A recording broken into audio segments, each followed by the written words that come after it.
You're listening to Ross and John on Radio Essex. Fits and Giggles, your late night hit music comedy show on the radio, obviously. On the radio, right here, right now, within your very ears. Yes. Hello, Ross McGrain. Hello, mate. How is everything in your life? I mean, it's been a roller coaster couple of days, mate. Yeah. The other day I got a free iMac. Yeah. Which was nice. Mm-hmm. Legitimately, I hasten to say, I was given it by You're a not family a back member. of a lorry kind of guy. No, I'm not that kind of guy at all. And then, like, as the universe has this way of balancing itself out, last night, halfway through the show, Oh, my God. got the worst toothache I think I've ever had in my life. And that's saying something, because I've had some pretty bad toothaches in my life. Yeah, so for anybody who was listening to the show last night, they might have noticed there was a moment where all of a sudden, it was like some sort of David Blaine skit, where one moment you were there, the next moment you were gone. But it hit you like a train, didn't it? Oh, it really did, mate. And I just, you're not supposed to start off a radio, particularly a comedy show, on negatives. But, oh, Jesus, what a day. Well, this is the positive of said negative, is you are here and the show must go on. And tonight we've got Ash Frith on the show, of all people. Yeah, very excited to welcome Ash Frith. I'm a good friend of ours. Yes. Local comedian. He's done some really good stuff as well. He's got an excellent podcast, Pranks and Frith, with fellow comedian Justin Panks. Yes. It's going to be a laugh. You're listening to Ross and John. Hello, welcome. About to say, this feels so weird, mate. It's really good to be in the driver's seat. So for those of you who hadn't noticed, that smooth transition there, it's because I'm running the desk. You are, mate. I've become Maverick and you are Goose. It's like Captain Spock sitting in the other geezer's seat. Did you ever watch Star Trek? Not by choice. Was someone in your family into it? My nan loves a bit of Star Trek. Did she really? Yeah, and I used to spend quite a lot of time around there as a kid. Yeah. And despair when it was on the telly. Because at that age, you know, what I must have only been about sort of 8 or 9 or something like that. You know, it's just not boring, isn't it? There's not enough happening, is there? No. And my wife and her family were really into Star Trek. So when I first got with her, like they'd all make Star Trek references and stuff, like stuff that I just didn't get. And even now, I just can't understand it. No, I don't. But I said to you before, I don't really get up for all that sci-fi stuff. You see, well, I love a bit of sci-fi. I absolutely love it. Like Star Wars, I'm in. Yeah, no, I'm all over it. I'm out. No. Yeah. For that reason, I moved. No, I love a bit of Star Wars because there was a lot more going on. You know, there was jumping about, there was lightsabers, there was little green dudes wandering about, some big hairy Wookiee. I'm all over that. but you know, and the thing that most annoyed me about Star Trek was not only was there hundreds of thousands of series of it, you couldn't follow it because it was all called Star Trek. But it was with different gazes in the chair, wasn't it? And they had the blokes in the red top that always died. Like every single time. It was one of those blokes that got shot with a laser or eaten by some sort of weird monster. Yeah, and some like alcoholic Scottish geezer in the basement doing all the...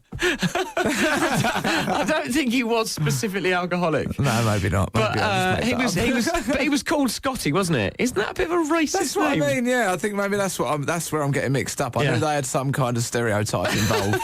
That was like borderline, not allowed. Borderline, not okay to talk about on the radio. Yeah. Oh, so yeah, I was never ever a fan of that sort of thing, but I was a fan of Neo back in the day. Neo, Miss Independent, we just played. I thought you were talking about the Matrix.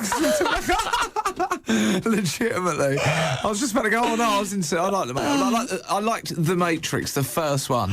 Yeah. That was not Neo from Miss Independent fame. You're aware of that, right? That was Keanu different Reeves. Neo.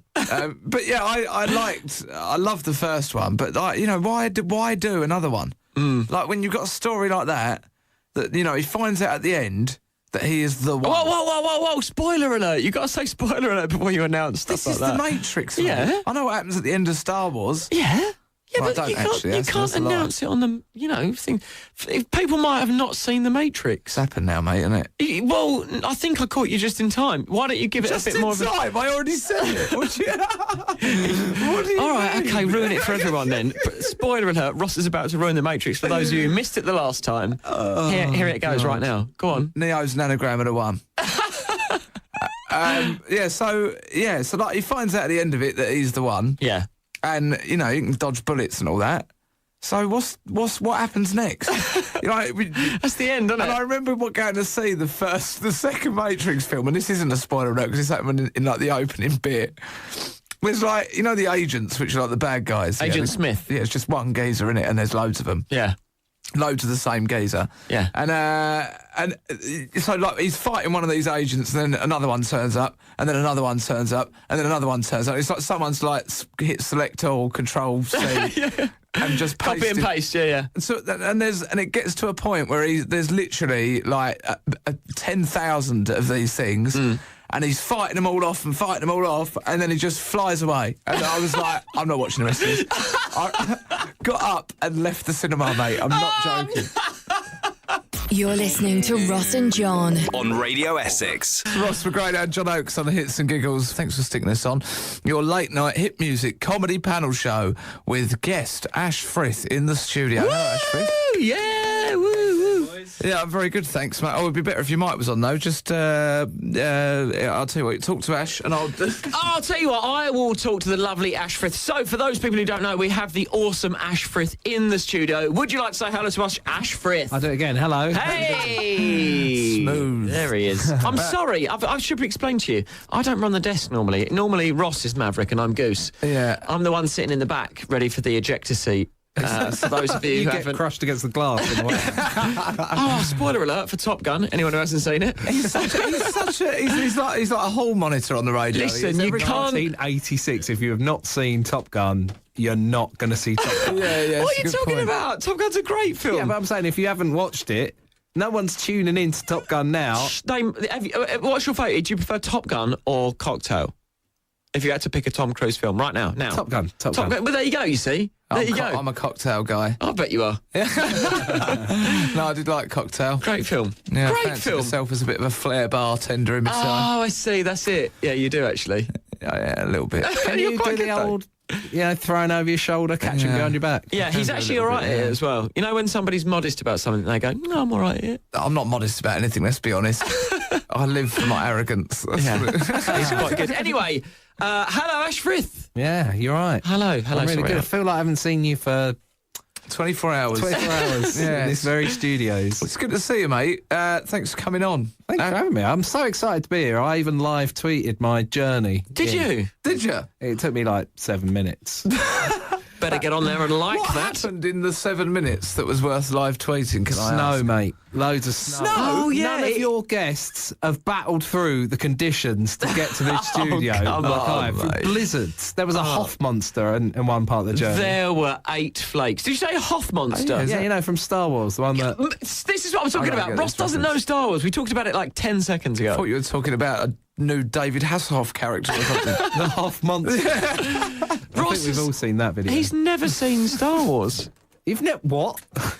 No, I've seen bits of it, but I've never I couldn't tell you the Do you like storyline. sci-fi or do you not? No, not really. You know, like my mate and fellow comedian Justin Panks, he cannot get his head round. So, like, he's like, what's the point? It's not real. It's not. He cannot break the reality. Like, he literally, I don't know what he does for enjoyment in his life, but it certainly isn't escapism in any form whatsoever. Yeah, no, That is incredible. I say I don't like it. It's one of them things. Like Holly every now and again, and she'll love me saying this, right? Because I've actually said before, I feel like I must have a tiny bit of like ADD going on, right? Yeah. And I honestly believe that because I find it really hard to just sit there and devote like an hour and a half, 2 hours of my time to a film. Do you know what I mean?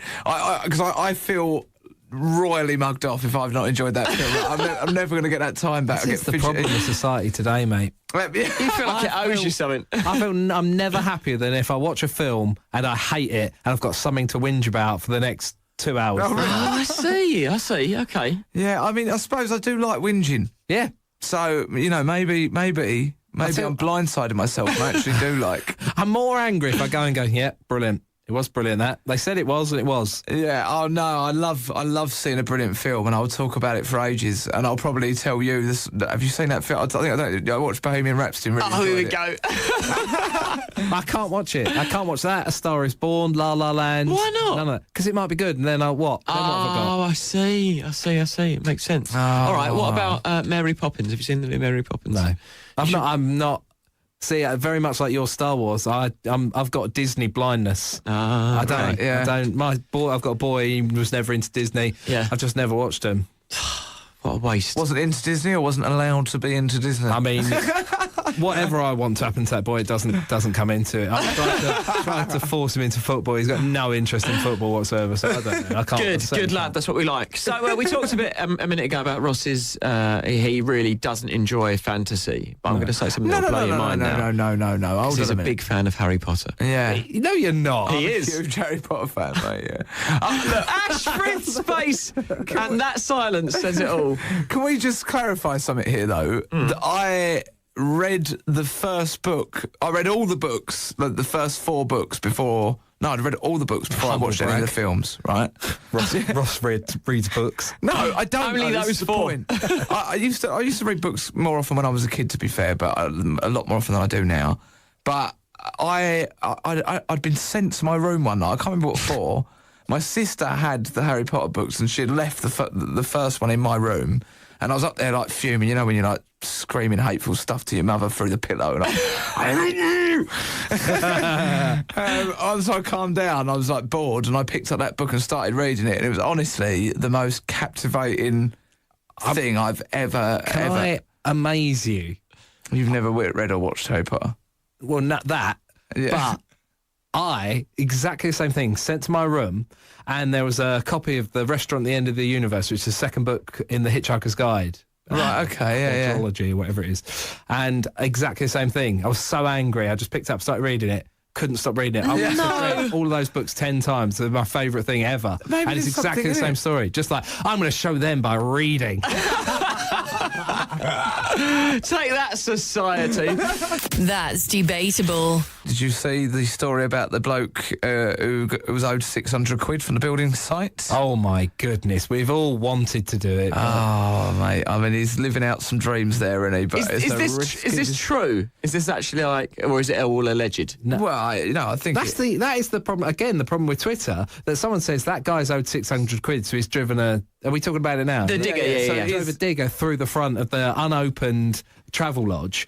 And I just believed it. Of course, yeah, he was owed money. Yeah, it's alleged I don't know. he's owed the money. But have you heard there's already been a crowdfunding thing where he's made all his money back and court fees course. for what? But, I mean, you're going to prison if you're doing that. You can't drive. Let's just say on the air now, you can't drive a digger through In case the you're window of somebody else's place. No one has ever been that desperate to be inside a Travelodge either. Let's be honest. You're listening to Ross and John. On Radio Essex. Are you a dancer, Ash? No, absolutely the opposite of that. Okay. I can't stand it. I think if there's dancing people where I am, I do a thing where I blank out the sound and just watch the people moving ridiculously. Oh, I love that. I do that when people are in their car and they're smoking a vape. I imagine it's a little musical instrument. So they're driving along going... Yeah, it's hilarious. I can't get it. Just swaying around. And some people... I just don't get the point. I really don't. Dads, dads where it's like step back, step forward. Yeah. Step back, step forward. Oh, yeah. I love a dad that's dance. hilarious. I reckon you're a dad dancer, Ross McGreen. A dad dancer? What are you talking about, mate?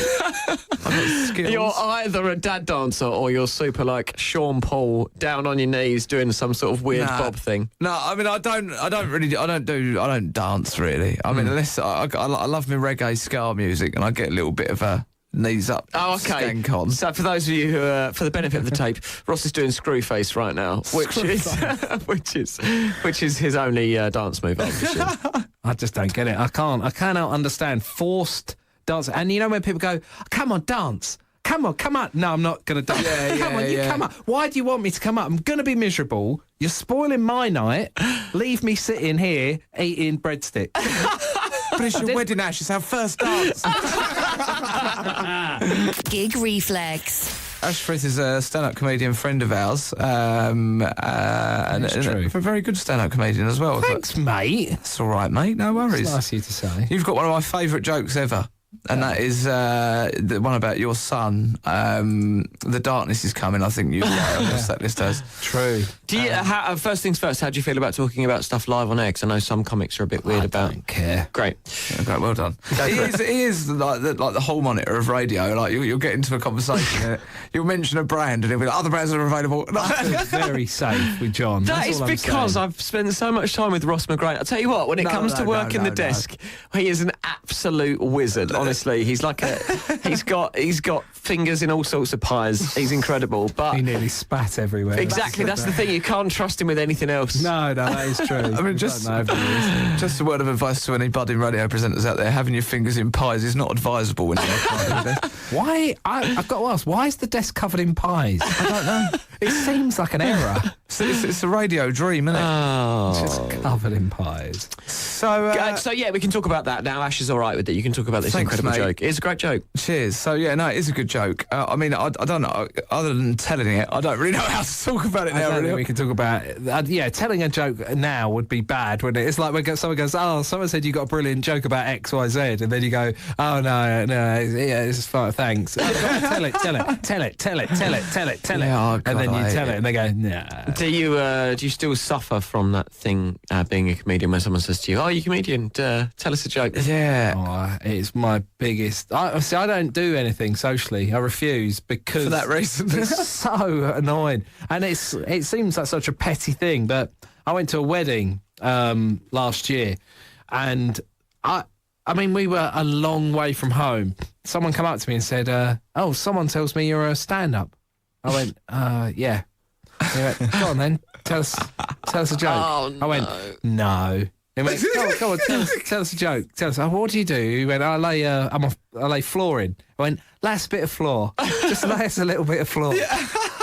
It's so weird. Like, what, in this context, how would it work? What could I possibly say that could be funny? And then when we were leaving the wedding, he walked out and went, "Come on, all night I've been trying to get something at you." But halfway through the evening, actually, I went for a wee, and he come and stood next to me in the urinals, and he went, "Toughest game in the world, what you do, innit?" Oh, I love that. I love that. Oh, yes. I've told this Absolutely before. joyous. I've done a gig at an actual fire station with all firemen, like literally big, massive, like charity fundraiser for that particular fire station. Humble brag. There was thousands of them, Ash. You should have seen it. But it was an amazing gig, right? But I'm at the bar, like I was hosting it, and I was at the bar in the interval, and like I'm sitting there talking to one of the firefighters, and bearing in mind, in between. While one of the acts were on stage, they had a shout. Like all the alarms went off. And Cat all in the a tree. It was it was amazing. They all legged it out, and then everyone's giving a big round of applause. And then the act that was on stage actually then follow that. Which is, I'm standing at the bar, and we're talking. And he's gone, "Oh mate," he's gone, "What you do? That's got to be the hardest job in the world." That, and I'm like, "You literally run into burning buildings To save people you don't know. Yeah, exactly." And I literally just talk nonsense. But for a imagine living. it's the thing, like I don't feel any fear anymore. At the beginning, you have that sort of you have nervousness, but I don't have that at all anymore. No. And people go, "I don't know how you do it." Now it doesn't even factor in with me even slightly. It's really strange. But I think maybe you just have a little arrogant thing, because I do think you have to be slightly arrogant to think I can go up on stage and be funny. Yeah. That I just go up and go, "Well, of course it's going to be fine." Yeah. Yeah, but the thing is, it's tried and tested, isn't it? People Yeah. don't seem to understand that. That happened overnight for me as well. I think that was like Just like a switch. like almost, yeah, exactly, like just a light bulb moment where I was on stage, and for the first time I wasn't thinking about remembering all my jokes and balancing all my set list. Doesn't matter. I was actually editing that set list while I was on the stage and thinking, "Oh, they're not going for that, maybe they won't." And I thought, "Hold on a minute, I'm not thinking about the jokes." I know I've told you this before, but I did, at the time, the biggest gig I'd ever done, it was the Palace Theatre in Southend, so like my local gig, packed Palace Theatre. And at one point, as I was talking, in my head, I thought to myself, "I wonder who the people are up in the boxes." And then I thought to myself, "What are you doing thinking about the boxes? You're doing a gig." And then it's like, right, you need to concentrate on your material. And I'm like, it's bizarre, isn't it? I've thought about whether I parked my car in the right place before when I was on stage doing that Hornchurch, the Queen's Theatre in Hornchurch. halfway through a joke, and I was like, "Oh, did I park on a I W?" put enough parking on the car.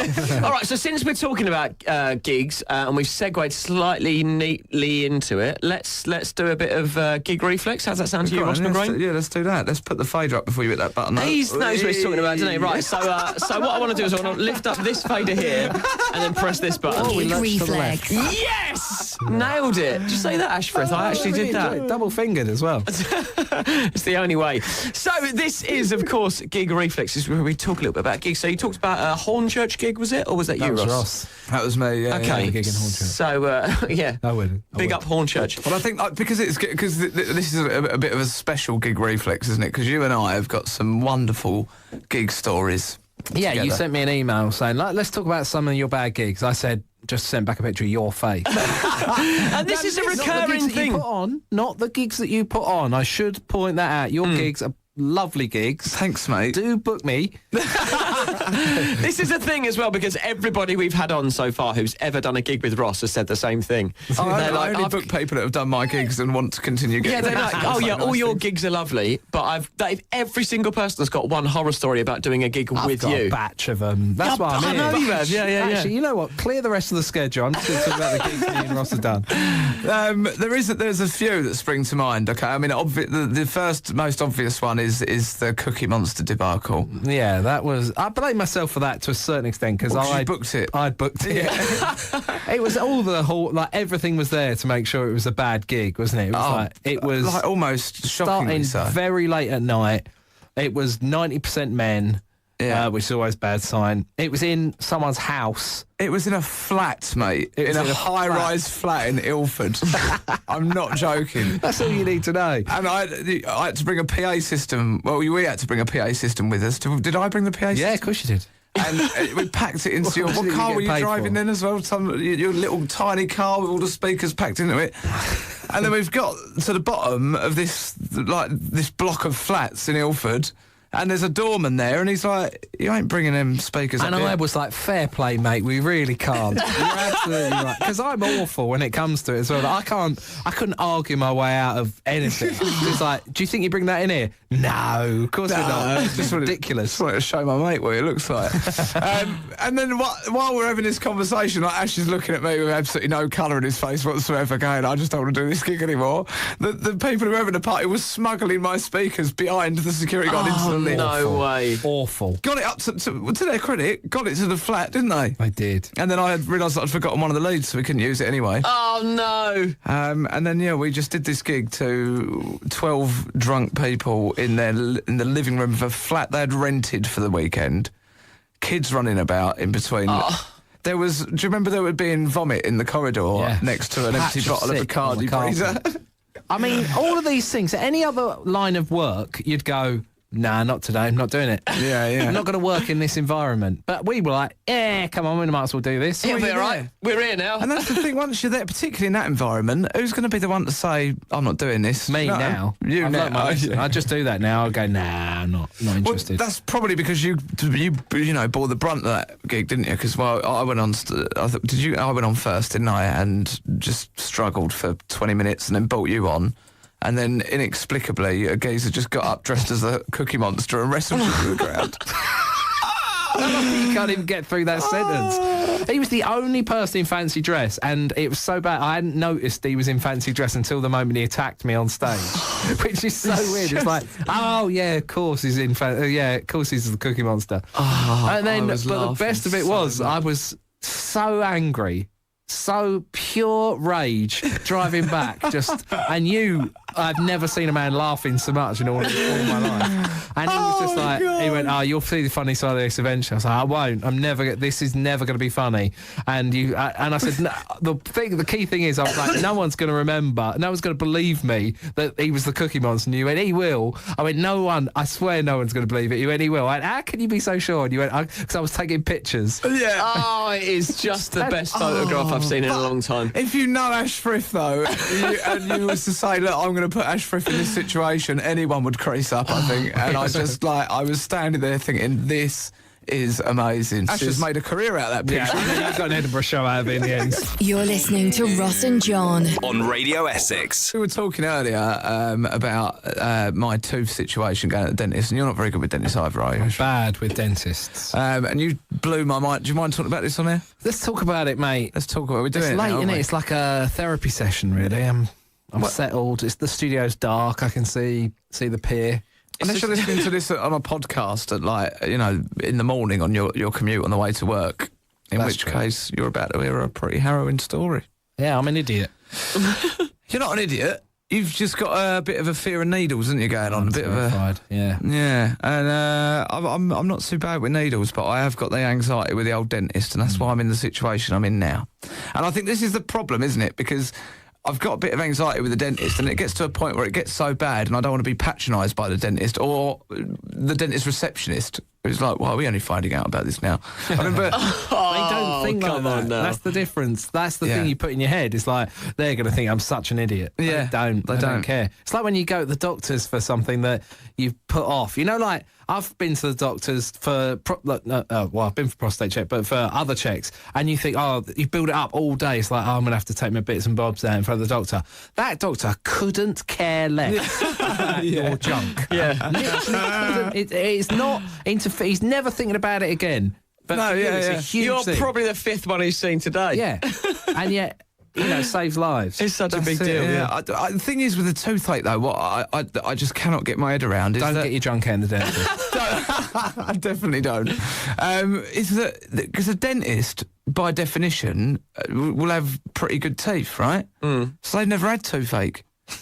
Well, I'm sure. Do you know what I mean? I spoke to John about this when you went in the studio. Thing is, with the dentist, right? The problem with having a fear of the dentist or needles exacerbates the problem itself, because you have a fear, so you don't go. Because you don't go, you then have a problem that you need to go and see. Yeah, you can't go and see because you're scared, so the problem gets worse. If you went every 6 months, that We wouldn't have the fear, problem. they can. If there's the tiniest problem, they're on it, and you don't need any treatment. Yeah, Like, they that's will true. polish it away. And obviously, exposure therapy means that if you expose yourself to it a whole bunch, you'll be desensitised. Yeah, I think I've been holding out to like make it or something. Just like get live at the Apollo, nice little 15 grand check, and Yeah. then just get them all out, all implants. Would all you- Under Would you do that? Would you do that? 100%. Would you really? As soon as I've got the money, they're all coming out, and all new ones are going in. Just some dentures. Just get like actual clacky dentures. Yeah, like in. the wind-up ones. Imagine be doing that. that, Imagine that. And then next time they get you in.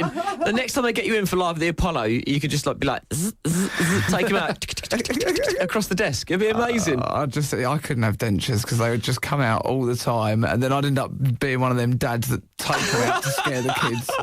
You absolutely would have them in a little jar next to your bed, Yeah, and then I'd end up having a little sip of water out of it in the night. and you'd be Bob McGuay.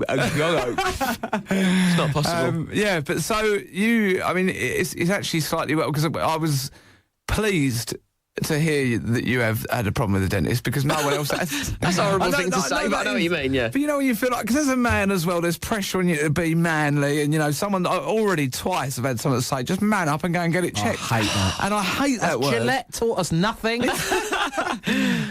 So to hear someone else say that, I totally get, why you haven't been and all the rest of it. But I went last week. you did go last week, yeah. After 10 years. And it's funny because, 10 years ago I went because a tooth had broken in half. And so they did some work. I had gas. They gassed me out. And then they probably jabbed me with all sorts of needles, but I was out. Gassed out. But now they tend not to use gas if they can. So I went last week and they were like, yeah, you're going to need a filling. So we're just going to pop a little needle in. I was like, no, we can't.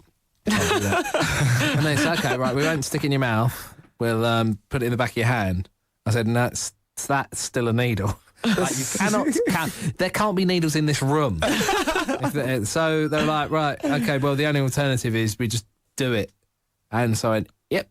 And we just did a fill-in live, raw. Oh, Ash Frith, I can't even listen to you talk about it. That's incredible, isn't it? I have to be honest, though, the lady was brilliant, because she did a countdown thing where she's like, right, I'm just going to do this in bursts of five touches. So she got the drill and she was just like 5, 4, 3, like each one drilling a bit. 5, 4, 3, 2, 1. And then on about the third, fourth of that, it started, I felt it, and then it's like, but because I don't want to be going, this is agony. It wasn't agony. I need to say that. It was just uncomfortable. It's like, have you got any feelings and you have a bit of tinfoil? Yeah. It was like that. Oh, it's the worst thing going. That is the worst thing going. And then she was like, right, this is the last 5. These are the last 5. 1, 5, 4, 3, 2, 1. She was up on one leg, really leaning in. It was like snooker in there, wasn't it? And then it was all, but yeah, she, it was brilliant, and then they filled it. But it wasn't brilliant, it was unpleasant, but Brilliant. I didn't have any needles, so ultimately I'm the winner. But this is what I mean. The irony there is that, you feel like somehow a weaker man for being scared of needles, and yet you went through a filling with no pain relief. And that's not even the worst thing you've done. No. You had a camera down your gullet with no pain relief. No, most people get knocked out for that, like completely sedated. If the doctor tried to put anything down my throat without me already being sedated, he might have been knocked out. That is a terrifying thing. It was one of the worst things that's ever happened in my life. You have to be sedated to have that because your body thinks it's being strangled. Yeah, something's wrong. Yeah, like there is a snake going down your throat. Oh, I cannot believe you did that. But because you start convulsing because your body thinks it's under attack or whatever, there was a nurse laying over the top of me, just pinning me to the bed. That's not all bad news. Like I said to Ross earlier when we spoke about it, the worst thing was they then didn't know how to deal with me because I hadn't had any sedation. So they're like, well, you can't drive home. I said, why? It'll be... I don't know. And then she's like, right, yeah, you have to go to bed now. I was like, why do I have to go to bed now? They're like, well, till you wake up. I've got a gig in 20 minutes, love. I haven't had any... So I went and laid in a bed and had a cucumber sandwich. Just You other ate? people all around me just asleep. How did you eat? Like, immediately after Look at the that. size of me, mate. Hits and Giggles with Ross and John. On Radio Essex. It's Hits and Giggles for your Tuesday night, 20 to midnight now, 20 to Wednesday. Thanks for sticking us on. Maybe it's not 20 to Wednesday, perhaps you're listening on the podcast, in which case it's a completely different now to the now we are now experiencing. You might have found this podcast after the apocalypse. You've just uncovered an iPhone. And the apocalypse happened before they had a chance to disable it, because once that happens, you're never getting into it, are you? And But by the time they've found this podcast, if they've got the iPhone, chances are the charger for this iPhone won't exist. Because they change it every couple of years to keep you guessing, don't they? Well, they won't be able to listen to the podcast because they've got their headphones have got a jack on it. If you found a Nokia 3210, it's probably still charged. Yeah. But, Imagine no that from chance. the zombie apocalypse, and you're just like, what was the worst thing through the zombie? Oh, it's just not being able to listen to anything. Just didn't have headphones that worked. What we're saying is thanks for being here. Thanks for sticking this on. Appreciate it. We've got Ash Frith in the studio, comedian, podcaster extraordinaire, and lover of computer games too. You're a fan of computer games, aren't you? I really am, yeah. You're quite into that Minecraft, didn't you? Well, my son... Yes, I am, yeah. I love it. I played it with a boy and got... I remember going to a birthday party when he was like 9 or 10, and one of the dads were like, oh, God, does your kid really bore you banging on about it? I was like, yeah, we play it together. I love it. I really, really, really tried to get into that, but I just like, I built... We played it online, me, you and the boy once. Yeah, I think we did. Didn't we? You come into our little world. I did. The farmyard. And I'd look at the farmyard and was like, these are far better than me. All I did was just dig like a house underground. Yeah. It was just a big square. Be careful, though. There's zombies and spiders and witches down there. Yeah, there is, yeah. It's quite a scary game, isn't it, for a blocky... You know what else is scary? The fact that two men in their 30s are really discussing this on the radio. There's a lot to be said for it. I mean, I've got nothing else to do. It's taken over the world, don't it, Minecraft? A couple of years ago. That and the dab. Couldn't go anywhere for dabs. Couldn't move for a dab. Some people were dabbing whilst playing Minecraft as well. That's when it... Mavericks. I quite believe that. There's kids, mate, making like millions of pounds playing these games on YouTube. My daughter's 3, and one of the videos she likes to watch on YouTube is the red ball game. Have you seen that? No. So it's an iPad game of a red ball that jumps around, and you just got to get from one side of the level to the other. Very simple stuff. And there's a young kid playing that game, like picture in picture, and she absolutely loves it. Yeah. Sits there cracking up watching Well, the it. biggest YouTube earner last year was a 7-year-old boy reviewing stuff. What? Yeah, he gets all his toys for free. Yeah. What? He just reviews stuff. A 7-year-old. What stuff could he possibly be reviewing? Don't know, but he earned 30 million quid. What are you talking about? 7. No way. Yep. This has blown my mind. Yep. There's people that have earned that money opening Kinder eggs, mate. Like every day, just opening Kinder eggs and filming it, and kids love it. But a 7-year-old, who wants to let 7-year-old boys haven't got a decent opinion about anything in my experience. But other all they want 7-year-olds to watch do, it. all they want to do is look over your phone and ask you if you got any games. That's all they want to do. You're listening to Ross and John. On Radio Essex. So we've talked a little about one of your worst gigs. Apparently, there's more. Yeah, we've had a few together, Frith and I, haven't we? We really have, mate. So the other one that brings me deep joy was the one in where was it? Shropshire. Shropshire, yeah, 4.5-hour drive. Miles away, and it was a festival, but not like a comedy festival. It was a festival in the loosest sense of the... Yeah, I mean, it was a festival. The Orb were playing, weren't they? Yeah, that's right. And it was very much the Orb. Yeah, we were on about the same time as the Orb, but not everyone was at the main. I mean, it's not a good sign for a comedy gig when you drive in and you can hear the distant bass of music. But we were just saying, the great thing, maybe we were a bit naive, but as we turned up, the woman who was running it come up to us and went, "Oh, thanks so much for coming. How was it?" And then just handed us wadges of cash. Just got there. We're like, yeah, good. We haven't done anything yet. But yeah, I mean, as if so. We're driving in, and obviously, as you hit the festival site, you can see like drunken revellers having a good time, and gradually, the closer you get to the gate, the less you feel like you want to be a comedian anymore. And then we asked for directions to we started with the comedians. Where's the comedy tent? And I mean, that's arrogant to start with. When you say we're the comedians, like I always think, are we? Are we though? And I say security, it was just a bloke with his top off wearing a high-vis. He was probably a raver, wasn't he? He bought all that scrap metal off us though.